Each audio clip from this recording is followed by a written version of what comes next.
Forecast with Chief Meteorologist Chris Still. Storm Tracker 26 live Doppler radar continues to be dry all around the NBC 26 viewing area. About the only feature I can find in our area anyway is actually the sea breeze front, and in the afternoon a lot of times thunderstorms will fire along the sea breeze front. Basically it's like a miniature cold front. You have cooler air coming in off the ocean interacting with the hot air that we have in place, and that little green squiggly line there is the radar picking up on that sea breeze. So far no thunderstorms have formed, but across southeastern portions of the area it wouldn't be unheard of for a stray thunderstorm to pop up in a few spots. Basically dry weather for the rest of your evening. On our tower cam out there tonight, it's a little stormy looking, but we don't have any rain in the area. Currently 91 degrees, winds from the west northwest at 5. It is very hot out there, and it's going to get hotter.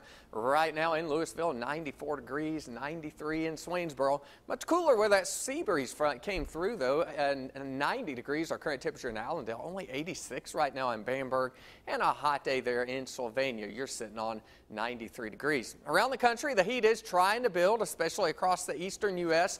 A cold front here separates a high of 92 in Little Rock from a high of only 71 in Kansas City. But this front is not going to push to the south. If anything, it'll end up getting pushed to the north as a warm front as the hot weather wins out pretty much everywhere east of the Rocky Mountains this week. Here's our jet stream pattern from last week. And remember, last week we had a good bit of rain. Temperatures not too bad, about normal. We had a dip in the jet stream. Meanwhile, to the west, a big ridge of high pressure was in place.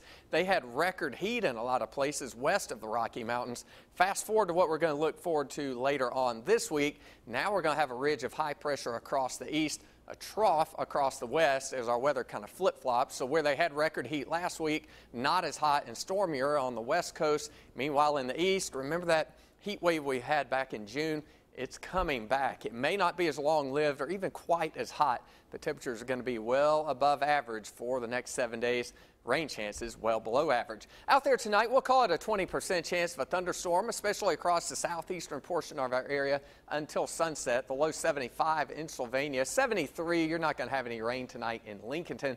For you Wednesday, a couple of degrees warmer than it was today. The high was 94 for the official high. We're up to 96 tomorrow in Augusta, 96 in Sylvania, 98, a hot day in Washington. Heat index tomorrow around 104 or 105.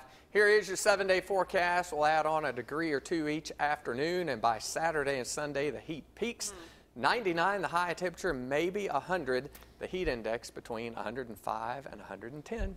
It's just a steady climb. Summer is back.